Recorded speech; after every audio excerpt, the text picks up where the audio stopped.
Good morning बच्चों। आप कैसे हो? आशा करता हूँ कि आपके अच्छे होंगे।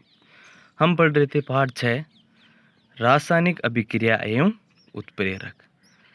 उसमें हमने पढ़ लिया था रासायनिक परिवर्तन। रासायनिक परिवर्तन में पदार्थ के रासायनिक गुण व संगठन में परिवर्तन हो जाता है तथा एक नए ही पदार्थ का निर्माण होता है। उसके बाद में आज हम पढ़ेंगे रासायनिक परिवर्तन के गुण। रासायनिक परिवर्तन होने के बाद बनने वाला पदार्थ प्रारंभिक पदार्थ से रासायनिक गुण व संगठन में भिन्न होता है। जैसे रासायनिक किसी भी पदार्थ में रासायनिक परिवर्तन हो गया तो बनने वाला पदार्थ क्या होता है? रासायनिक गुण व संगठन में भिन्न होता है। जैसे उदाहरण ले, दूध से दही बनना। आपने देखा होगा दूध से जब दही बनता है तो उनका रासायनिक संगठन क्या होता है? अलग अलग होता है।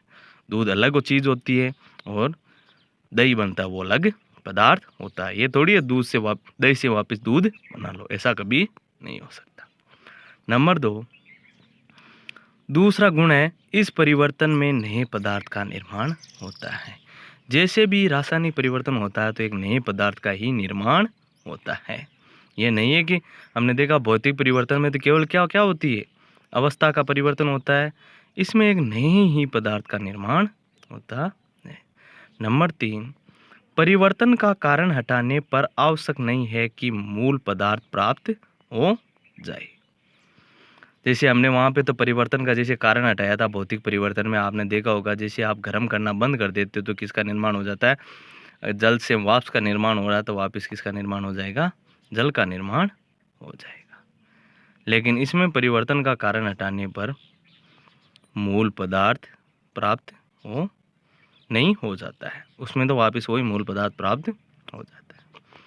नंबर 4, रासायनिक परिवर्तन स्थायी होते हैं।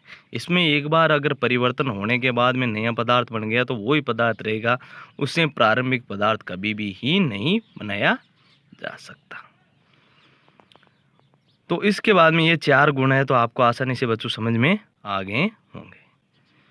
अब हम देखते हैं रासायनिक समीकरण।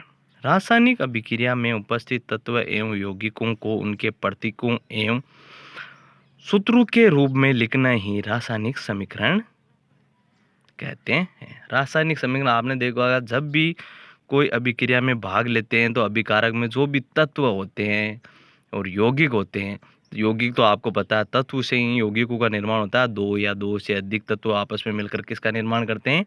ये निश्चित अनुपात में अगर मिलते हैं तो किसका निर्माण करते हैं? यौगिक का निर्माण करते हैं। तो अभिक्रिया में ये जब भाग लेते हैं तत्व और यौगिक तो इनके प्रतीक चिन्ह हो गए। आपने देखा होगा आधुनिक आवर्त सारणी में प्रतीक चिन्ह दिए हुए, जैसे हाइड्रोजन का क्या होता है? H, हीलियम का क्या होता है?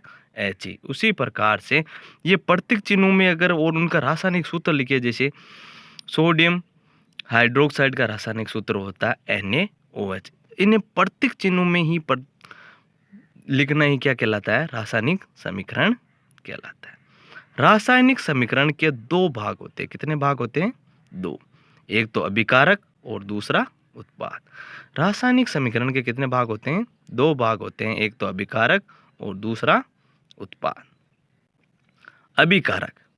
अभिकारक वे तत्व व यौगिक जो रासायनिक अभिक्रिया में भाग लेते हैं अभिकारक कहलाते हैं। जो भाग लेके जो शुरू में अगर रासायनिक अभिक्रिया आप संपन्न करा रहे हो तो जैसे 2 तत्व या 2 यौगिक आपस में भाग लेते हैं तो वो भाग लेने वाले तत्व या यौगिक को हम क्या कहते हैं? अभिकारक। अभिकारकों को हमेशा किस तरफ लिखते हैं? बाईं तरफ लिखते हैं। और इनको क्या कहते हैं? क्रियाकारक। मतलब जब क्रिया होगी तो ऐसे क्रियाकारकों को हम क्या कहते हैं? अभिकारक कहते हैं। उसके बाद में उत्पाद वह तत्व व यौगिक जो रासायनिक अभिक्रिया के दौरान बनने वाले तत्व एवं यौगिक उत्पाद कहलाते हैं।